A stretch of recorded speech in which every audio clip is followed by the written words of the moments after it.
So guys welcome back to another video.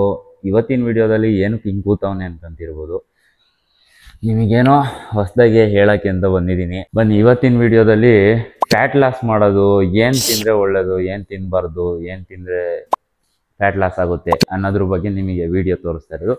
Guys, fat burn ಮಾಡೋಕ್ಕೆ ನಮ್ಮ ಬಾಡಿಗೆ ಎಷ್ಟು ಕ್ಯಾಲೋರೀಸ್ ಬೇಕು ಅನ್ನೋದು ಫಸ್ಟು ಕಂಡುಹಿಡ್ಕೋಬೇಕು. ಅದು ಕ್ಯಾಲೋರೀಸ್ ಕಂಡುಹಿಡಿಯೋದು ಯಾವ ಥರ ಅಂತಂದ್ರು ನೀವು ಮೆಸೇಜ್ ಮಾಡಿದರೆ ನಾನು ಅದಕ್ಕೆ ವಿಡಿಯೋ ಸಪ್ರೇಟಾಗಿ ವಿಡಿಯೋ ಮಾಡ್ತೀನಿ.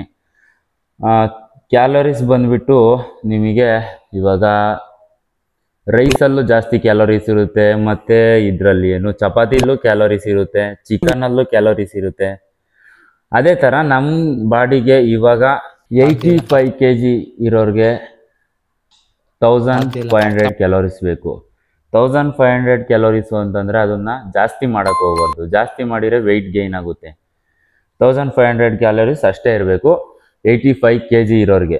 ಅದಕ್ಕೆ ಏನು ನೀವು ರೈಸ್ ಆದರೂ ಆಗ್ಬೋದು, ಚಪಾತಿ ಆದರೂ ಆಗ್ಬೋದು, ಚಿಕನ್ ಆದರೂ ಆಗ್ಬೋದು, ಮೊಸರು ಆದರೂ ಆಗ್ಬೋದು, ಏನು ಬೇಕಾದರೂ ಕೊಡ್ಬೋದು. ಆದರೆ 1500 ಕ್ಯಾಲೋರೀಸ್ ಒಳಗಡೆನೇ ಇರಬೇಕು. 1500 ಕ್ಯಾಲೋರೀಸು ಅಷ್ಟರಾಗೆ ಇರಬೇಕು. ಅದಕ್ಕಿಂತ ಜಾಸ್ತಿ ಆಗ್ಬಾರ್ದು. ಜಾಸ್ತಿ ಆಯಿತು ಅಂದರೆ ಹೇಳಿನಲ್ಲ, ವೆಯ್ಟ್ ಗೈನ್ ಆಗುತ್ತೆ, ಫ್ಯಾಟ್ ಬರ್ನ್ ಆಗಲ್ಲ. ಅದಕ್ಕೋಸ್ಕರ ನೀವು ಚಿಕನ್ನಲ್ಲಿ ನಿಮಗೆ ಪ್ರೋಟೀನ್ ಇಂಟೇಕ್ ಆಗುತ್ತೆ, ಆದಷ್ಟು ಅದಕ್ಕೋಸ್ಕರ ಚಿಕನ್ ಮೇಂಟೈನ್ ಮಾಡಿ. ಮತ್ತು ಮೊಟ್ಟೆಲ್ಲೂ ಪ್ರೋಟೀನ್ ಇರುತ್ತೆ, ಮೊಟ್ಟೆನೂ ಯೂಸ್ ಮಾಡಿ. ಚಪಾತಿಲಿ ನಿಮಗೆ ಏನು ಫೈಬರ್ ಕಂಟೆಂಟ್ ಸಿಗುತ್ತೆ.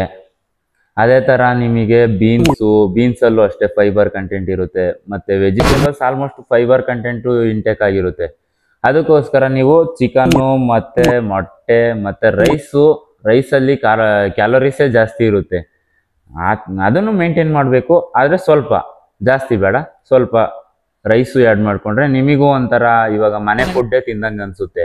ಮನೆ ಫುಡ್ ತಿಂದ್ಕೊಂಡೇ ನಿಮಗೆ ಕ್ಯಾಲೋರೀಸ್ ಬರ್ನ್ ಆದಂಗೂ ಆಗುತ್ತೆ, ಮತ್ತು ಫ್ಯಾಟ್ ಬರ್ನ್ ಆದಂಗೂ ಆಗುತ್ತೆ. ಜಾಸ್ತಿ ರೈಸ್ನ ತಿಂದ್ಬಿಟ್ರಿ ಅಂದರೆ, ಇವಾಗ ರೈಸು ಮೊಸರು ಇದೆಲ್ಲ ಜಾಸ್ತಿ ತಿಂದ್ಬಿಟ್ರಿ ಅಂದರೆ, ಕ್ಯಾಲೋರೀಸ್ ಇರೋ ಐಟಮ್ ಜಾಸ್ತಿ ತಿಂದರೆ 2-3 ಐಟಮ್ ಅಷ್ಟೇ ತಿನ್ನೋಕ್ಕಾಗೋದು. ಇಡೀ ದಿನ ಪೂರ್ತಿ ಉಪವಾಸ ಇರಬೇಕಾಗುತ್ತೆ.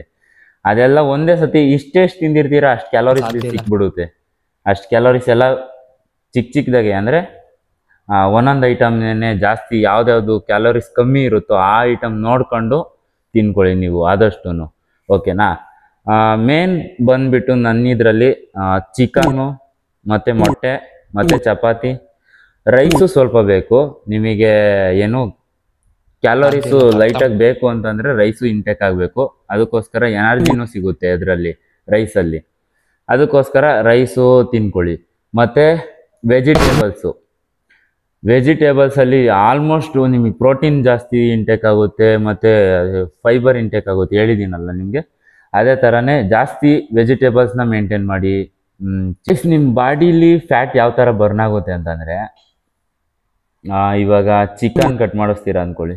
ಚಿಕನ್ ಕಟ್ ಮಾಡಿಸಿರೋ ತಗೊಂಬಂದ್ಬಿಟ್ಟು ಫ್ಯಾಟು ಮತ್ತು ಮೀಟು ಎರಡೂ ಇರುತ್ತೆ. ಎರಡೂ ತಗೊಂಬಂದ್ಬಿಟ್ಟು ಬೇಯಿಸೋಕ್ಕಾಗ್ತೀರಾ. ಬೇಯಿಸಿರೆ ನೀವು ಬೇಯಿಸಿದ ತಕ್ಷಣವೇ ಅದು ಮೇಲೆ ಬರುತ್ತೆ ನೋಡಿ, ಎಣ್ಣೆ ಜಿಡ್ಡು ಥರ. ಅದು ಫ್ಯಾಟ್ ಬರ್ನ್ ಆಗಿಬಿಟ್ಟು ಬರೋದು ಎಣ್ಣೆ ಜಿಡ್ಡು ಆ ಥರ. ಅದೇ ಥರನೇ ನಮ್ಮ ಬಾಡಿಲೂ ಫ್ಯಾಟ್ ಬರ್ನ್ ಆಗುತ್ತೆ. ಸೇಮ್ ಅದೇ ಪ್ರೊಸೆಸ್ಸಲ್ಲೇ ಬರ್ನ್ ಆಗೋದು. ಆದರೆ ಅಲ್ಲಿ ಬೇಯಿಸ್ತೀವಿ, ಇಲ್ಲಿ ನಾವು ನಮ್ಮ ಬಾಡಿನ ಹೀಟ್ ಮಾಡ್ತೀವಿ ಅಷ್ಟೇ, ಇನ್ನೇನು ವ್ಯತ್ಯಾಸ ಇಲ್ಲ. ಗೈಸ್, ಈಗ ಹೊಸ್ದಾಗಿ ಯಾರು ಫ್ಯಾಟ್ ಬರ್ನ್ ಮಾಡೋಕ್ಕೆ ಸ್ಟಾರ್ಟ್ ಮಾಡ್ತಾ ಇದ್ದಾರೋ ಅವರಿಗೋಸ್ಕರ ಇದನ್ನು ಮಾಡಿರೋದು.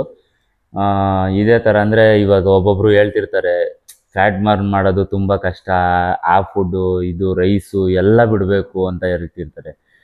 ಅದಕ್ಕೋಸ್ಕರ ಎಲ್ಲರೂ ಆ ಥರ ಹೇಳ್ತಾರಲ್ಲ, ನಾನು ಒಂದ್ಸತಿ ಈ ಥರ ಹೇಳೋದಕ್ಕೆ ಸ್ವಲ್ಪ ಇದನ್ನು ಮಾಡೋಣ ಅಂತಂದ್ಬಿಟ್ಟು ಈ ಥರ ವಿಡಿಯೋ ಮಾಡಿರೋದು. ಏನು ಬೇಕಾದ್ರೂ ತಿನ್ಬೋದು, ಏನು ಬೇಕಾದ್ರೂ ತಿಂದು ಫ್ಯಾಟ್ ಬರ್ನ್ ಮಾಡ್ಬೋದು, ಅದ್ರಾಗೇನಿಲ್ಲ. ಆದರೆ ತಿನ್ನೋದನ್ನ ಎಷ್ಟು ಪ್ರಮಾಣದಲ್ಲಿ ತಿಂತೀವಿ ಅನ್ನೋದನ್ನ ಇಂಪಾರ್ಟೆಂಟ್ ಆಗುತ್ತೆ ಅಷ್ಟೇ. ಎಷ್ಟು ತಿಂತಿದ್ದೀವಿ, ಏನು ತಿಂತಿದ್ದೀವಿ ಅನ್ನೋದು ಇಂಪಾರ್ಟೆಂಟ್ ಆಗುತ್ತೆ. ಆದರೆ ಹೆಂಗೆ ಇವಾಗ ಇಷ್ಟು ತಿನ್ನೋದನ್ನ ಹೋಗಿ ಅಷ್ಟು ತಿಂದ್ಬಿಟ್ಟು ನಾವು ಫ್ಯಾಟ್ ಬರ್ನ್ ಮಾಡ್ತೀವಿ ಅಂತಂದರೆ ಅದು ಆಗಲ್ಲ. ಅದಕ್ಕೋಸ್ಕರ ನೀವು ಎಷ್ಟು ತಿನ್ಬೇಕೋ ಅಷ್ಟೇ ತಿಂದ್ಬಿಟ್ಟು ಫ್ಯಾಟ್ ಬರ್ನ್ ಮಾಡೋಕ್ಕೆ ಹೆಲ್ಪ್ ಆಗುತ್ತೆ. ಅದಕ್ಕೆ ಕಮ್ಮಿನೇ ತಿನ್ಕೊಂಡು ಮೇಂಟೈನ್ ಮಾಡಿ. ಎಲ್ಲ ಐಟಮ್ನು ತಿನ್ಬೋದು ಅವಾಗ. ಗೈಸ್, ನೀವು ಫ್ಯಾಟ್ ಬರ್ನ್ ಮಾಡೋಕ್ಕೆ ಯಾರೋ ಹೇಳ್ತಾರೆ ರೈಸ್ ತಿನ್ನೋದು ಬಿಡಬೇಕು, ಮತ್ತು ಅದು ತಿನ್ನೋದು ಬಿಡಬೇಕು, ಇದು ತಿನ್ನೋದು ಬಿಡಬೇಕು, ಏನು ತಿನ್ನಬಾರ್ದು, ಲೈಟಾಗಿ ಸ್ವಲ್ಪ ತಿನ್ನಬೇಕು ಅಂತ ಅದೇನು ತಲೆ ಕೆಡಿಸ್ಕೊಳ್ಬೇಡಿ. ನಿಮ್ಮ ಬಾಡಿಗೆ ಎಷ್ಟು ಗ್ರಾಮ್ ಪ್ರೋಟೀನ್ ಬೇಕು, ಎಷ್ಟು ಕ್ಯಾಲೋರೀಸ್ ಬೇಕು ಅನ್ನೋದನ್ನ ತಿಳ್ಕೊಂಡಿದ್ದೀರಲ್ಲ ಅಂದ್ಕೊತೀನಿ. ಅದು ತಿಳ್ಕೊಂಡು ಇಷ್ಟು ಅಂತ ಮೇಂಟೈನ್ ಮಾಡಿದರೆ ಆರಾಮಾಗಿ ಫ್ಯಾಟ್ ಬರ್ನ್ ಮಾಡ್ಬೋದು. ನೀವು ಫ್ಯಾಟ್ ಬರ್ನ್ ಮಾಡೋಕ್ಕೆ ಮುಂದೆ ಇದಾಗುತ್ತೆ. ಇದೇ ಥರ ನೀವು ಸ್ಟಾರ್ಟ್ ಮಾಡೋಂಗಿದ್ರೆ ಸ್ಟಾರ್ಟ್ ಮಾಡಿ ಫ್ಯಾಟ್ ಬರ್ನ್ ಮಾಡೋಕ್ಕೆ. ನಾನು ಏನೇ ಇದ್ರೂ ಕಮೆಂಟ್ ಮಾಡಿ, ನಾನು ಹೇಳ್ತೀನಿ. ಗೈಸ್, ಇದೇ ಥರ ವಿಡಿಯೋ ಬೇಕು ಅಂದರೆ ಕಮೆಂಟ್ ಮಾಡಿ. ಈ ವಿಡಿಯೋದಲ್ಲಿ ಇಷ್ಟೇ. ಫ್ಯಾಟ್ ಬರ್ನಿಂಗ್ ಯಾವ ಥರ ಏನು ಮಾಡೋದು ಅನ್ನೋದು ತಿಳ್ಕೊಂಡಿದ್ದೀರಾ ಅಂದ್ಕೊತೀನಿ. ಈ ವಿಡಿಯೋದಲ್ಲಿ ಇಷ್ಟೇ. ನೆಕ್ಸ್ಟ್ ವಿಡಿಯೋದಲ್ಲಿ ಸಿಗೋಣ. ಅಂಥವ್ರಿಗೂ ನಾನು ಮಿಸ್ ಮಾಡ್ಕೊತಾ ಇರಿ. ಈ ಬಿ ಫಿಟ್ ಹೇಮಂತ್ ಯೂಟ್ಯೂಬ್ ಚಾನಲ್ನ ಸಬ್ಸ್ಕ್ರೈಬ್ ಮಾಡ್ಕೊಳ್ಳಿ, ಲೈಕ್ ಮಾಡಿ, ಶೇರ್ ಮಾಡಿ, ಸಪೋರ್ಟ್ ಮಾಡಿ. ಬಾಯ್.